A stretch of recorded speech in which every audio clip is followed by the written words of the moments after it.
Let me tell you about the day I realized my entire life was a lie. The day I discovered that my older sister, the woman I trusted more than anyone on this earth, had been systematically destroying me for over a decade. And let me tell you about the revenge that followed, a revenge so complete, so devastating, that she now works the night shift at a gas station in a town where she once owned 3 luxury properties. My name is Keisha, and I'm a 40-year-old black woman who built a tech empire from absolutely nothing. But before I tell you how I burned it all down to expose the truth, let me tell you how it started. Growing up in Atlanta, my sister Janelle was everything I wasn't. She was 2 years older, lighter-skinned, prettier by conventional standards, and had that effortless charm that made everyone love her instantly. I was the dark-skinned, awkward little sister who spent her weekends reading books about computer programming instead of going to parties.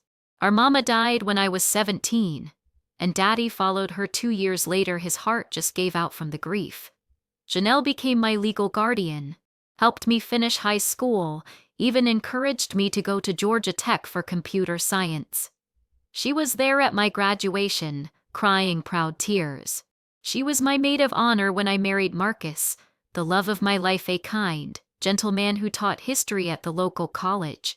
For 12 years, I built my company, Tech Flow Solutions, from the ground up. I developed a revolutionary cloud-based system for healthcare providers that streamlined patient data management while maintaining HIPAA compliance. Started in my basement with maxed out credit cards and a dream. By year 12, we had contracts with major hospital networks across the Southeast. We were valued at $50-3 million. I had 280 employees, most of them black women and people of color I'd specifically recruited and mentored. I had a beautiful home in Stone Mountain. I had a husband who supported my dreams. I had a sister who I thought was my best friend. And then I found out that every single bit of it was built on lies. It was a Tuesday morning in July when my world imploded. I was in my office reviewing quarterly reports when my personal banker called. Joyce had been handling my accounts for 8 years, and I could hear the stress in her voice immediately. "Keisha, honey, I need you to come down to the bank right now. Don't tell anyone, just come." 20 minutes later, I was sitting in her office, and Joyce was sliding documents across her desk with shaking hands. Her face was pale, and let me tell you, when a black woman looks pale, something is seriously wrong. Someone has been systematically draining your personal accounts. Not your business accounts yet, but they're working on getting access to those too, over the past 4 years. Nearly $3 million has been moved out through a series of wire transfers, all authorized with your electronic signature and security codes. I couldn't breathe. That's impossible. I would have noticed. They've been routing the statements to a different email address. Your legitimate statements show slightly different numbers. They've been doctoring them. It's incredibly sophisticated. I only caught it because I was doing an audit for another reason and the numbers didn't match our internal records. My hands were shaking as I looked through the documents. The signatures were perfect. The security question answers things only I should know, like my grandmother's maiden name. The street I grew up on, all correct. Joyce, who has access to this account besides me, she pulled up the records on her computer. According to our files, you added your sister Janelle as a secondary authorized user 6 years ago. I never did that. Joyce looked at me with such pity in her eyes. "Honey, I have your signature right here. You came in person to do it." She showed me the security footage from 6 years ago.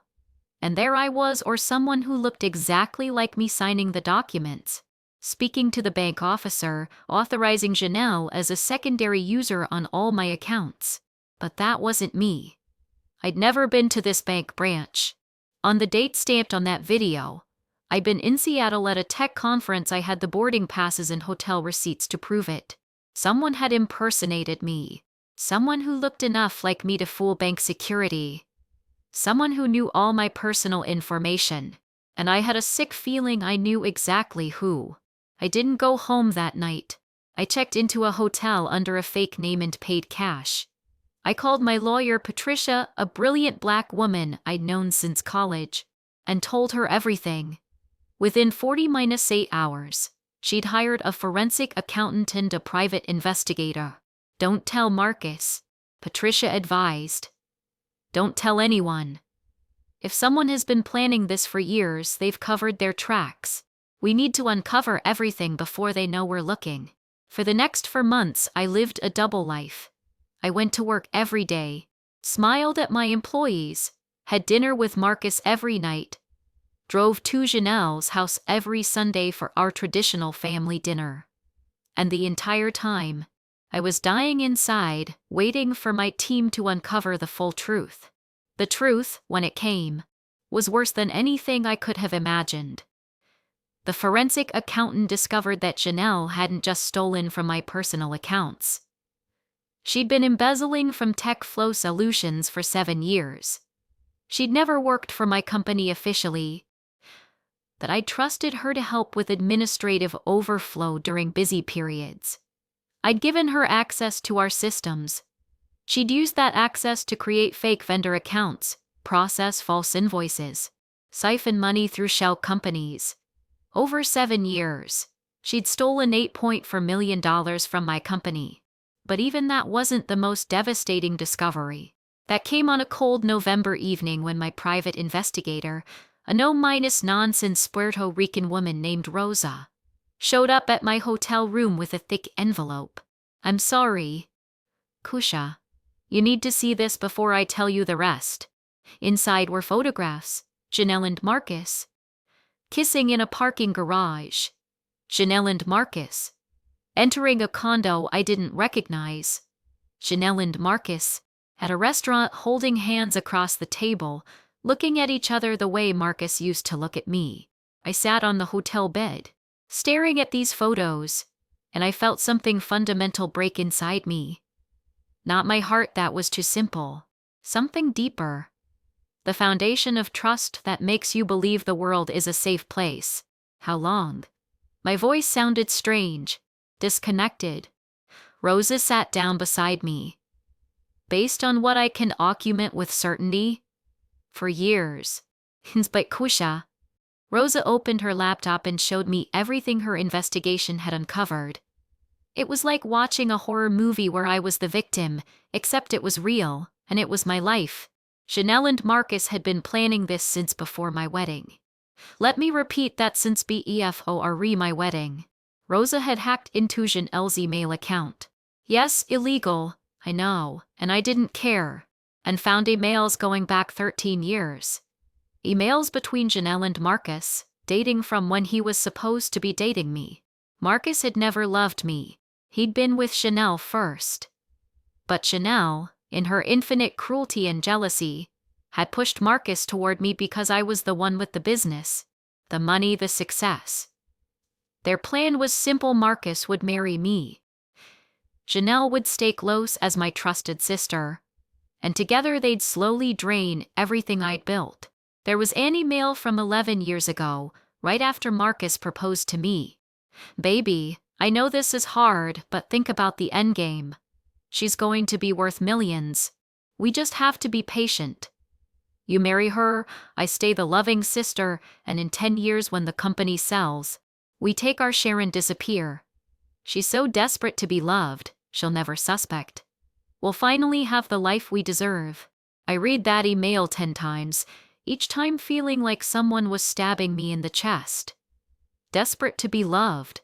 That's what my sister thought of me. That's what the man I'd shared a bed with for 12 years thought of me. But it got worse. There were detailed plans about how they'd frame me for the embezzlement.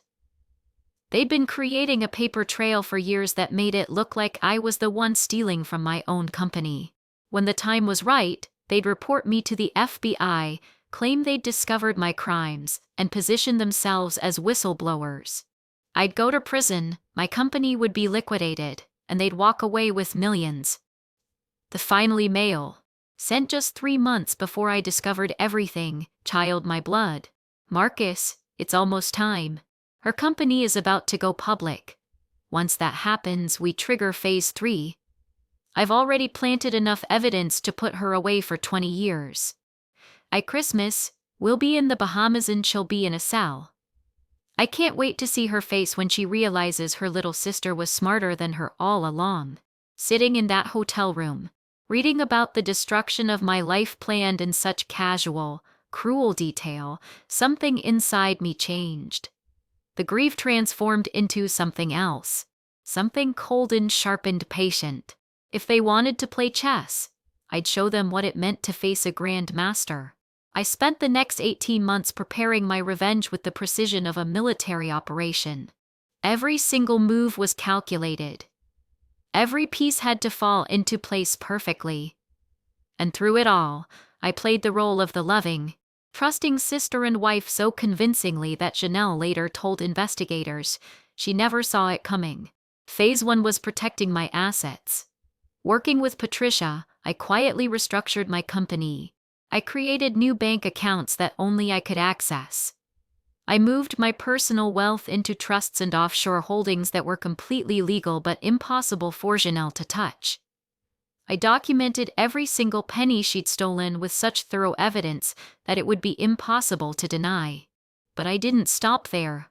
I hired a team of cybercustodian experts, people I trusted from other companies, not my own employees, and had them perform a complete forensic analysis of every digital system Janelle had ever touched.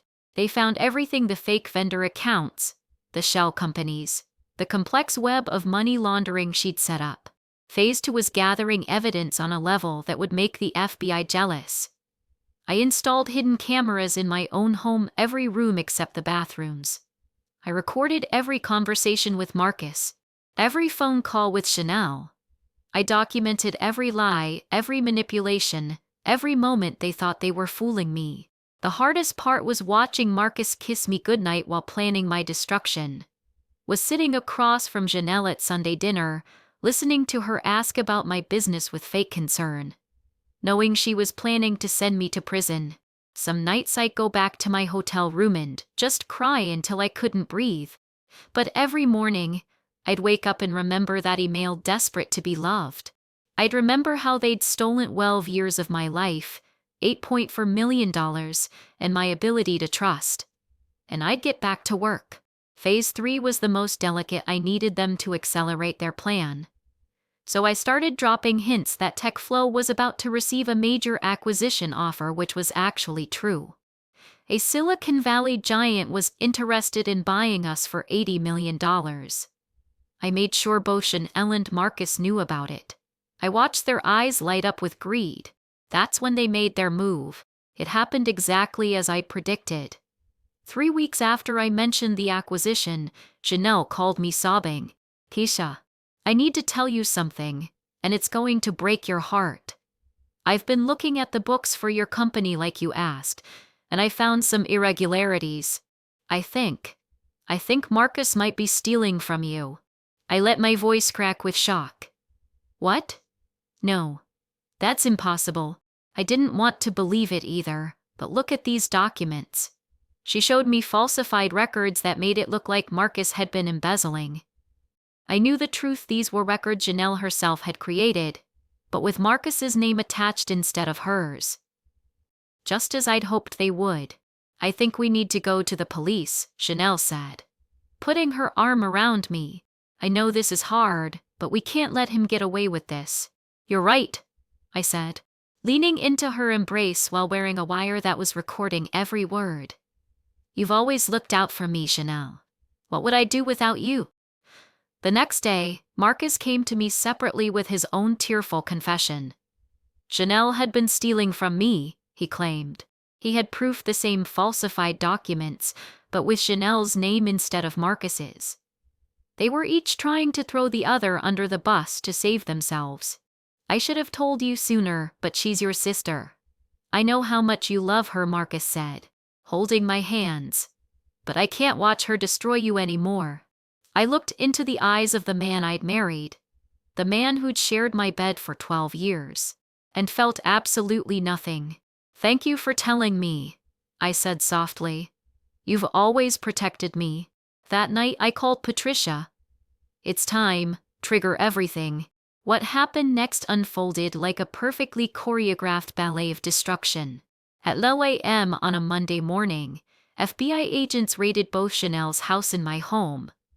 They arrested both Janelle and Marcus on charges of conspiracy to commit fraud, identity theft, embezzlement, wire fraud, and money laundering. The looks on their faces when they realized I'd been the one who called the FBI were absolutely priceless. Rosa had hidden cameras everywhere, and I have the footage saved. But I didn't just go to the FBI.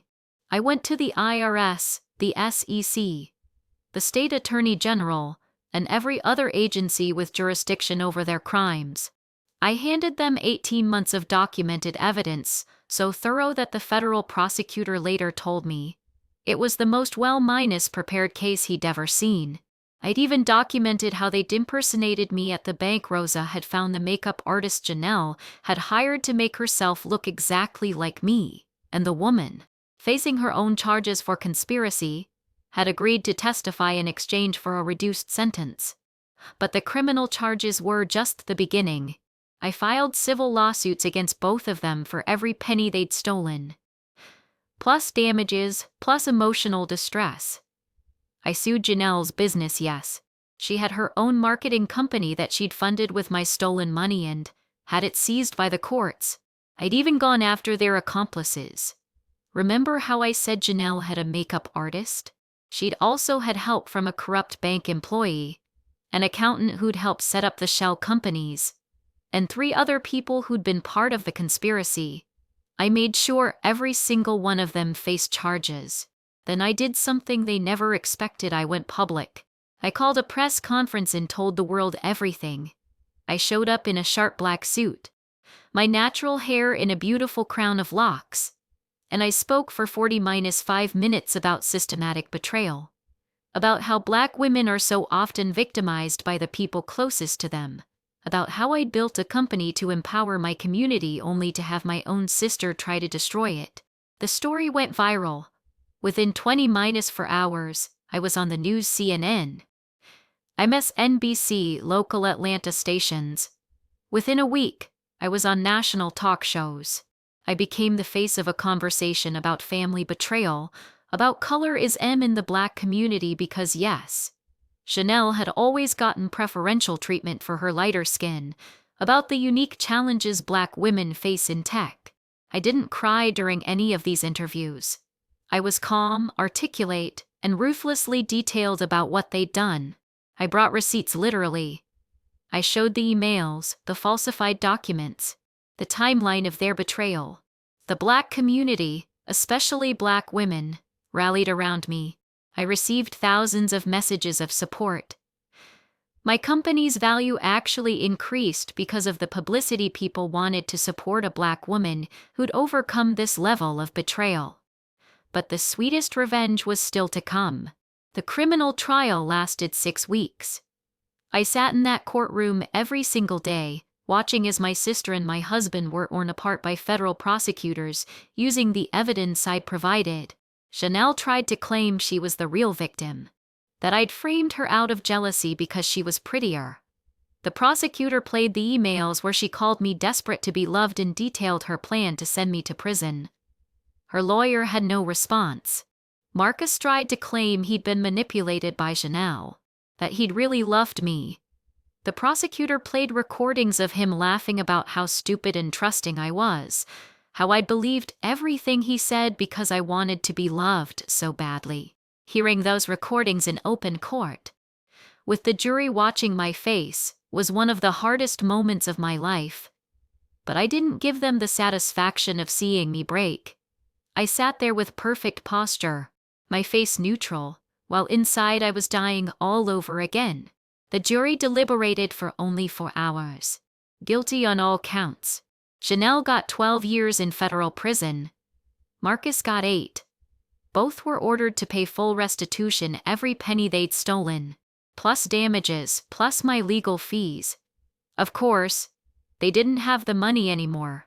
They'd spent it on luxury cars, expensive vacations, the condo where they'd been meeting. So the court seized everything. Janelle's house, her cars, her business, her jewelry. Marcus's classic car collection, his boat, everything. It all went to paying back what they'd stolen, and it still wasn't enough. But that wasn't all. While they were in prison, I systematically dismantled every aspect of their lives with a thoroughness that scared even me sometimes. I sued for divorce and got everything. The house, the savings, the retirement accounts. I made sure it was publicly documented that Marcus had committed fraud during our marriage, which in Georgia meant he got nothing. I went after Janelle's reputation with the same precision I'd used on everything else. I contacted every company she'd ever worked with, every professional organization she belonged to, and provided them with detailed documentation of her crimes. She was expelled from every professional association, banned from every industry group. I found every friend they'd ever had and sent them a detailed letter explaining exactly what Janelle and Marcus had done. I wasn't cruel about it, I just presented facts. But I made sure everyone who'd ever trusted them knew the truth. I even went after their future. I documented everything in such excruciating detail that when they were released from prison, they'd never be able to work in any professional capacity again. Every background check would show their convictions. Every Google search of their names would bring up articles about their crimes. But the most poetic justice came from the acquisition. TechFlow Solutions sold for $90 million, even more than the original offer. Partly because of the publicity, I walked away with $60-8 million after taxes and paying off company debts. I was officially wealthier than I'd ever dreamed possible, and Janelle got to read about it from her prison cell. 3 years have passed since the trial. Janelle and Marcus are still in prison. They won't be eligible for parole for another 5 and 3 years, respectively. I've received letters from both of them. Janelle's are full of rage, calling me a vindictive bitch, saying I destroyed her life. Marcus's are full of apologies, begging for forgiveness, claiming he really did love me. I haven't responded to any of them. There's nothing left to say. I've built a new life, a real life. This time, I started a foundation that provides funding and mentorship for Black women in tech. I've invested in dozens of startups founded by women of color. I've used my platform to speak out about financial fraud and family betrayal. I've been to therapy. A lot of therapy. I've learned that the desperate minus to B minus loved girl Janelle mocked in those emails was real. She was a traumatized child who'd lost her parents and clung to the family she had left. I've learned to grieve for her, to be kind to her, to understand that her rust wasn't stupidity, it was hope. I've also learned that I'm not that girl anymore. I'm a woman who trusted the wrong people and paid a terrible price, but who fought back and won. I'm a woman who built something beautiful, lost it to betrayal, and then rebuilt it even stronger. I haven't dated anyone since the divorce. I'm not sure I ever will. The idea of trusting someone that completely again makes my chest tight. But I'm okay with that. I have my work, my foundation, my mission. I have real friends now, people who've proven their loyalty through actions, not words. But here's the thing I haven't told anyone until now. The final piece of my revenge that won't be complete for another few years. Janelle's daughter, my niece, is 19 years old. She reached out to me 2 years ago, heartbroken and ashamed about what her mother had done. She'd cut off all contact with Janelle and Marcus. I've been paying for her college education. I've been mentoring her, teaching her to code, showing her that she doesn't have to follow in her mother's footsteps. She's brilliant, genuinely brilliant, and she wants to work in cybersecurity, specifically in fraud detection. The irony is not lost on either of us. Last month, she asked me if I'd officially adopt her. She wants to change her last name to mine, to cut all legal ties to Janelle. I said yes. So in the end, Janelle didn't just lose her freedom, her money, and her reputation. She lost her daughter too. Her daughter, who will now carry on my legacy instead of hers. Her daughter who will use the education I help catch people like her mother. And when Janelle gets out of prison in 5 years, broken and bankrupt, she'll have to watch her daughter thrive under my guidance, building the kind of life Janelle tried to steal from me. That's the revenge I'll savor most. If you're still reading this, you might think I'm cruel. You might think I went too far. And honestly, there are nights when I lie awake and wonder if the woman I've become, this calculating, vengeful person, is someone I should be proud of. But then I remember the plan to send me to prison for 20 years for crimes I didn't commit. I remember 12 years of sleeping next to a man who was plotting my destruction. I remember the desperate to be loved email, and the laughter in those recordings when they talked about how stupid I was. And I realize, I'm not cruel. They tried to destroy me systematically, over more than a decade, with precision and planning. They weren't going to just take my money. They were going to take my freedom, my reputation, my entire life. They were going to make sure I ended up in prison, alone and broken, while they lived on my money in paradise. I simply beat them at their own game. People talk about forgiveness, about being the bigger person, about turning the other cheek. But sometimes, the people who hurt you don't deserve forgiveness. Sometimes, the bigger person is the one who stands up and fights back with everything they have. Sometimes, turning the other cheek just means giving them another target. I didn't just want justice. I wanted them to understand, in the deepest way possible, what it feels like to lose everything. I wanted them to experience the betrayal, the devastation, the complete destruction of their lives the way they'd planned for me. And I succeeded. Janelle works as a night shift janitor now. Well, she will when she gets out. That's the only job her prison counselor thinks she'll be able to get with her record. Marcus will probably end up in something similar. Doctor old cars, and spend every day knowing that I'm out here thriving while they lost everything. My niece asked me recently if I hate them. I thought about it for a long time before answering. No, I finally said. Hate would mean I still feel something. They're just gone from my life, like they never existed. And that's the truth. When I think about Janelle now, I don't feel anger or pain or even satisfaction. I feel nothing. She's less than nothing. She's a lesson I learned about trust, about family, about the masks people wear. So if you're reading this and you've been betrayed, if someone you trusted has destroyed you, let me tell you, you can survive this. You can come back stronger. You can fight back and win. Just make sure when you do, you're thorough. Document everything. Build your case. Be patient. Make it count. Because revenge, done right, isn't about anger. It's about justice. And justice sometimes is ice cold. Yes, this is real. No, I won't provide identifying details for obvious privacy reasons.